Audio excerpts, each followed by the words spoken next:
ये बहुत ही खूबसूरत दिखने वाला हिबिस्कस का जो फ्लावर है ना, वो एक बहुत बड़े प्लांट पर नहीं, एक छोटी सी कटिंग पर उग कर आया है। मैं आपको दिखाती हूँ मेरी ये कटिंग, जिसे मैंने स्प्रिंग सीजन में लगाया था और कुछ ही टाइम पर ये बहुत हेल्दी ग्रोथ कर चुकी है। आप इस पर दिखने वाली बहुत सारी बर्ड्स और फ्लावर्स को देख सकते हैं।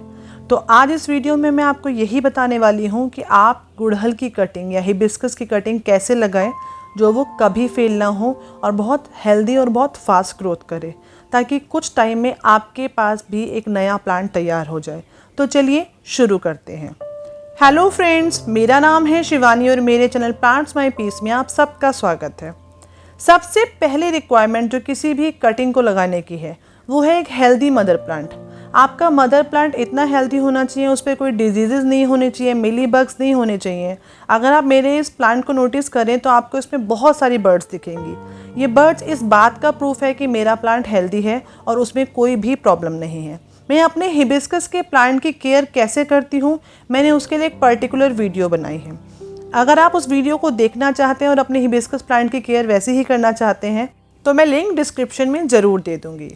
चलिए आगे बात करते हैं हेल्दी प्लांट के बाद हमारी और भी क्या क्या रिक्वायरमेंट होती हैं। किसी भी कटिंग के सक्सेसफुल होने में जो मोस्ट इंपॉर्टेंट पार्ट है वो उस कटिंग का है।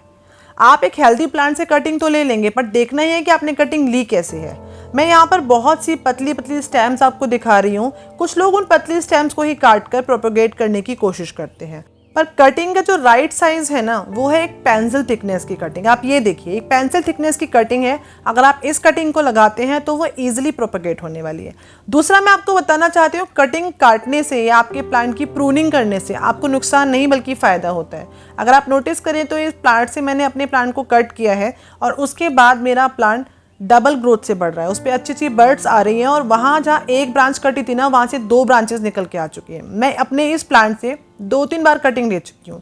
ये मेरा रेड हिबिस्कस का प्लांट है और रेड हिबिस्कस का प्लांट इसलिए बार बार कट हो रहा है क्योंकि मुझे रेड कलर के हिबिस्कस बहुत पसंद है। आज भी मैं अपने प्लांट की नेक्स्ट कटिंग इसी प्लांट से लेने वाली हूँ। तीसरा मोस्ट इंपॉर्टेंट स्टेप है हमें कटिंग लेनी कहाँ से है। अगर आप नोटिस करें तो यहाँ से एक नई ब्रांच निकल रही है। मुझे कटिंग उसी पार्ट से लेनी है जहाँ से नई ब्रांच निकल रही है, उसके थोड़ा नीचे से, उसे कहते हैं नोड एरिया। अगर आप नोड एरिया से कटिंग लेंगे ना तो वो बहुत ईजिली प्रोपोगेट होगी। आपको एक शार्प कटर लेना है। मेरे पास जो प्रूनर है वो बहुत शार्प है और साथ के साथ वो सैनिटाइज्ड है। मैंने उसको बहुत अच्छे से क्लीन किया है ताकि मेरी कटिंग में कोई भी किसी भी प्लांट की कोई भी डिजीजेज ना लग जाए। इसको शार्पली कट करने के बाद आपको दूसरा काम जो करना है वो आपको एक एलोवेरा के प्लांट से छोटी सी कटिंग और लेनी है। देखिए, एलोवेरा का जो प्लांट है ना, वो आपके प्लांट के लिए रूटिंग हार्मोन का काम करता है। वैसे तो मार्केट में बहुत सारे रूटिंग हार्मोन्स अवेलेबल हैं, पर मैंने आज तक अपने प्लांट की कटिंग के लिए कोई भी रूटिंग हार्मोन नहीं खरीदा है और उम्मीद है फ्यूचर में शायद ना ही खरीदूं।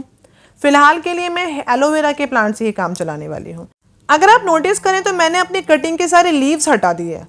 अगर आप भी कोई कटिंग लगा रहे हैं तो उसके ऊपर कोई लीव्स, कोई बर्ड्स या कोई भी फ्लावर है तो उसको तुरंत हटा दीजिए, क्योंकि अदरवाइज आपका जो प्लांट है, जो आपकी कटिंग है, वो ग्रो नहीं करने वाली है। दूसरी बात जो आपको ध्यान रखनी है, वो आपकी कटिंग की जो हाइट है वो कम से कम 3 से 4 इंच होनी चाहिए। इससे छोटी कटिंग लगना थोड़ा सा मुश्किल हो जाता है। अब मैं अपने उसी पॉट में जिसमें मेरा मदर प्लांट है एक होल कर रही हूँ, क्योंकि मैं एक नया पॉट नहीं तैयार कर रही हूँ। जब ये कटिंग चल जाएगी तो मैं इसको यहाँ से हटाकर दूसरे पॉट में लगा सकती हूँ। अब आपको अपनी कटिंग में नीचे की साइड 45 डिग्री का कट देना है। आपको कोशिश करनी है कि उसका जो रूट वाला पार्ट है वो इतना ज़्यादा कटा हो कि उसमें ज़्यादा से ज़्यादा रूट्स आने के चांसेस, ज़्यादा से ज़्यादा रूट आने का स्पेस बन पाए।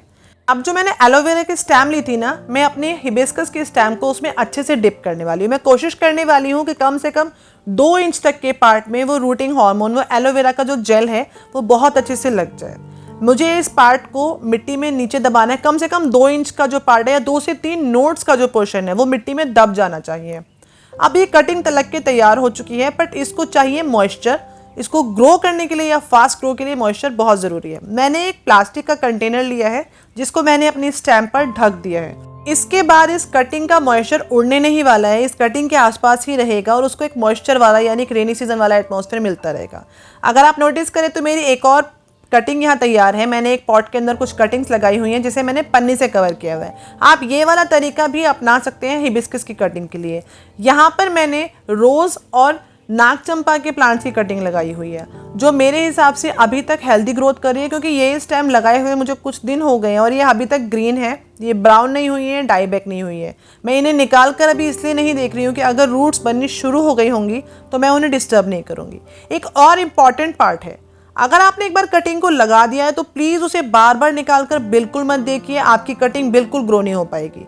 कटिंग लगाने के कुछ टाइम बाद आपको आपकी कटिंग से जो थोड़ी थोड़ी ग्रोथ दिखेगी ना, तो वो आपको सब बता देगी कि आपकी कटिंग चल चुकी है। अगर आपकी कटिंग नहीं चलेगी तो आपकी जो वो स्टेम है ना, वो धीरे धीरे सड़ने गलने लगेगी, तो भी आपको पता चल जाएगा। तो कटिंग को ज़्यादा हिलाए डुलाए बिना, ज़्यादा डिस्टर्ब किए बिना थोड़े टाइम तक उसमें नई ग्रोथ का वेट कीजिए। आपको थोड़े टाइम में ही आपके प्लांट के अंदर नई ग्रोथ दिखने लगेगी। वैसे भी रेनी सीज़न एक नई कटिंग के लिए बहुत ही अच्छा सीज़न है, बहुत ही अच्छा टाइम है। तो इस सीज़न में कटिंग्स लगाएंगे तो उसकी सक्सेस होने के चांसेस बहुत ज़्यादा बढ़ जाते हैं।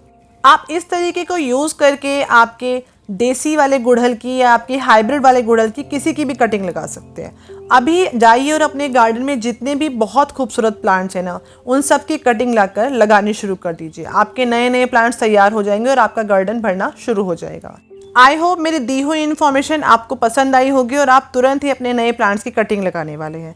अगर आपको मेरी वीडियो पसंद आई है तो प्लीज़ एक लाइक तो बनता है, और अगर आप मेरे चैनल पर नए हैं तो सब्सक्राइब किए बिना कहीं मत जाइएगा। इस वीडियो को अपने दोस्तों के साथ शेयर कीजिए और उनको कहिए वो अपने प्लांट्स की कटिंग आपके लिए तैयार कर दे, और कमेंट्स करके मुझे मोटिवेट करना बिल्कुल मत भूलिएगा। चलिए फिर मिलते हैं नई वीडियो के साथ, नई इन्फॉर्मेशन के साथ। तब तक के लिए हैप्पी गार्डनिंग्स, और हाँ, कटिंग्स लगाना बिल्कुल मत भूलिए।